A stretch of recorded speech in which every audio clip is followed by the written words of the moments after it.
এই জায়গাটায় একবার না এলে কিন্তু রিগ্রেট করতেই হবে। কোথায় জায়গাটা? Stay tuned. Welcome to couple of us, a small space for shared emotions, যেখানে আমি চলে আসি তোমাদের সাথে শেয়ার করতে আমাদের সকলেরই না বলা কিছু কথা। আজ শেয়ার করব আমাদের হানিমুন ট্রিপের কিছু মোমেন্টস, যে মোমেন্টসগুলো আমি হয়তো কোনোদিনই ভুলতে পারবো না। তার যথেষ্টই কারণ আছে, চলো দেখা যাক। 2023-24 সাল নাগাদ ইন্ডিয়ানদের কাছে একটি ইউরোশিয়া দেশ খুবই হট ডেস্টিনেশন হয়ে গেছিল, আর সেটাকে আমরা সিলেক্ট করে নিয়েছিলাম আমাদের হানিমুন স্পট হিসেবে। কলকাতা থেকে ডিরেক্ট ফ্লাইট না থাকায় দিল্লিতে আমরা গেছিলাম ট্রেনে করে। সেখানে কিছুক্ষণ ওয়েট করার জন্য একটা হোটেল নিয়েছিলাম, আর সেই দিনকে রাত্রেবেলায় ছিল আমাদের আজারবাইজানের ফ্লাইট। দিল্লি এয়ারপোর্ট থেকে তারপরে আমরা চড়ে গেছিলাম আজারবাইজান এয়ারলাইন্সে। আমার ফ্লাইটের সার্ভিস বেশ ভালোই লেগেছিল। ফ্লাইটের মধ্যে মোস্টলি ইন্ডিয়ানসরাই ছিল। ওয়েলকাম কিটে বেশ ইন্টারেস্টিং জিনিস দিয়েছিল, 2টো করে ইয়ার প্লাগস, একটা আই মাস্ক। আমি কখনো ভাবিনি এই ক্লিপগুলো থেকে আমি ইউটিউবের ভিডিও বানাবো, তাই মোস্টলি আমার ক্লিপসগুলো কিন্তু ইনস্টাগ্রামের রিল স্টাইলেই আছে। এটা ছিল ওদের কমপ্লিমেন্টারি ননভেজ মিল, তাতে ছিল অমলেট, ফ্রাইড পটেটো, গাজরের হালুয়া, কিছু ফ্রুটস, তারপরে কমপ্লিমেন্টারি ড্রিঙ্কও ছিল। প্রায় দিল্লি থেকে 4.5 ঘন্টার জার্নির পর আমরা আজারবাইজান পৌঁছে গেছিলাম।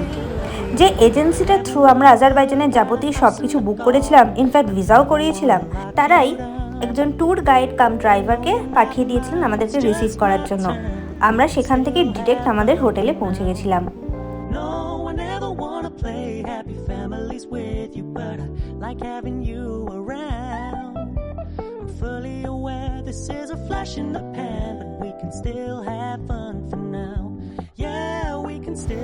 ইউরোপিয়ান শহরের আমেজ নিতে নিতে আমরা পৌঁছে গেছিলাম আমাদের হোটেল, বুটিক হোটেল বাকু।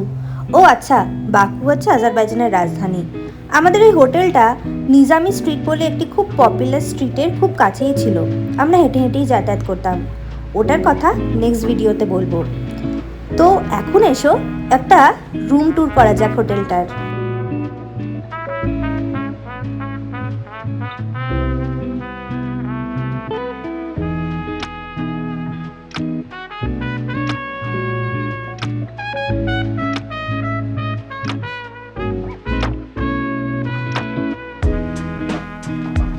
পুরো রুমের ইন্টেরিয়ারটা দেখলে কিন্তু মনেই হবে আমি ইউরোপেই আছি, অন্য কোথাও নয়।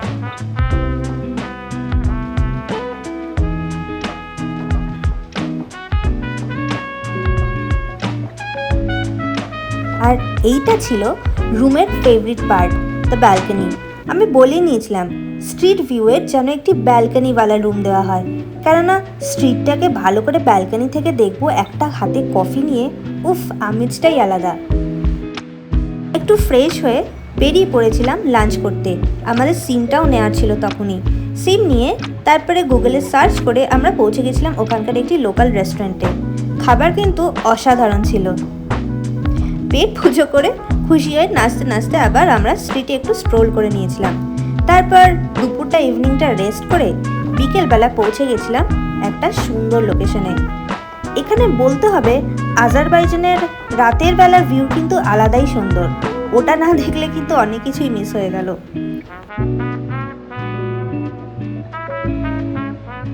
প্রথম যে লোকেশনটা আমরা ওখানকার ভিজিট করতে গেছিলাম সেটা হচ্ছে Baku flame tower. Flame tower কেন বলা হয় একটু সেটা নিয়ে বলা যাক। এখানে তোমরা দেখতে পারবে 3টে টাওয়ার আছে। হয়তো আমার ভিডিওর ক্লিপে খুব একটা বোঝা গেল না, কিন্তু 3টে টাওয়ার আছে। 3টে টাওয়ারকে বেশ দূর থেকে দেখলে অনেকটা ফ্লেমের শেপের মতোই লাগে। প্লাস ওখানে যে লাইটিংটা হয় পুরো আগুনের মতোই দিয়ে রাখার চেষ্টা করা হয়। আর এই দেখে নাও রাতের ভিউ ওই ওপর থেকে কতটাই সুন্দর।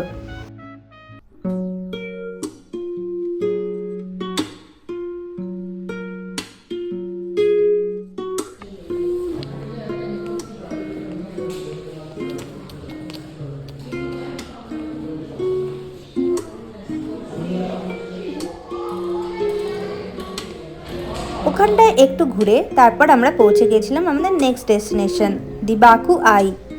একটি জাস্ট একটা ফেরিজ হুইল, সে ফেরিস হুইলটা সিটির একদম মাঝখানে রয়েছে, আর সেই জন্য ওকে বলা হয় বাকুসাই। ওই যে দেখতে পেলে ফ্লেম টাওয়ারটা এখান থেকে কতটা সুন্দর লাগছে, এবং 3টে টাওয়ারই কিন্তু এখান থেকে দেখা গেল। ফেরিস হুইলটার একদম টপে উঠলে কিন্তু গোটা সিটিটাকে পুরো সুন্দর করে দেখা যায়, আর রাতের ভিউটা যেটা আগেই বললাম খুবই সুন্দর। ওখানে আমরা একটুখানি ঘুরে তারপরে রাতে ডিনার করে পৌঁছে গেছিলাম হোটেলে পরের দিনে আরও বড় জার্নির জন্য। তো পরের ভিডিওর জন্য তোমরা আবার আসছো তো আমার সাথে কথা বলতে। দেখা হবে তুফানদাগার গাগালায়। ততক্ষণের জন্য বাই বাই।